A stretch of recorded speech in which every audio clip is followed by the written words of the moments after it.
اور ہم چاہیں گے کہ مفتی رفیق سلفی صاحب کی طرف بھی آئیں، پوچھیں. مجھے یاد بھی پڑتا ہے، میں بارہا آپ سے استفسار کرتا ہوں ایک طالب علم کی حیثیت سے. ویسے تو قبرستان کے حوالے سے میں نے سوال پوچھنا ہے. خود رسالت مآب صلی اللہ علیہ وآلہ وسلم قبرستان میں تشریف لے گئے. گویا زندگی میں کئی بار یہ عمل ہو سکتا ہے، مگر اس شعبان کا ایک ہی بار کا عمل تھا. کیا یہ سنتی ہوگا اور اس پہ عمل کرنا ایک اچھا عمل ہوگا؟ آج ہمیں بھی قبرستان میں جا کر اپنے مرحومین کے لیے دعائے خیر کرنی چاہیے مفتی صاحب. نحمدہ و نصلی علی رسول الکریم، اما بعد. مفتی صاحب کی بات کو آگے بڑھاتے ہیں. قبرستان بالکل جانا چاہیے، گئے بگئے جاتے رہنا چاہیے.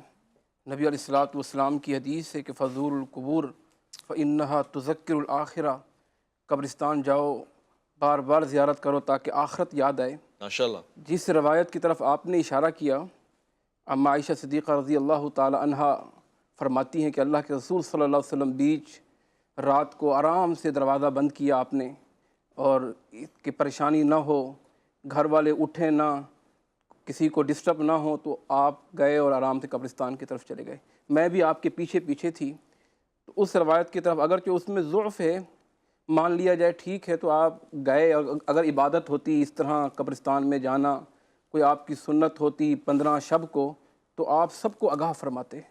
ایسا نہیں ہے کوئی آپ صلی اللہ علیہ وسلم نعوذ باللہ نیکی کا کام کریں اور لوگوں کو نہ بتائیں، بلکہ آپ صحابہ کو بھی ترغیب دیتے، دیگر ازواج مطہرات کو بھی آپ بتاتے کہ بھئی یہ رات قبرستان جانے کی رات ہے، آپ جائیں.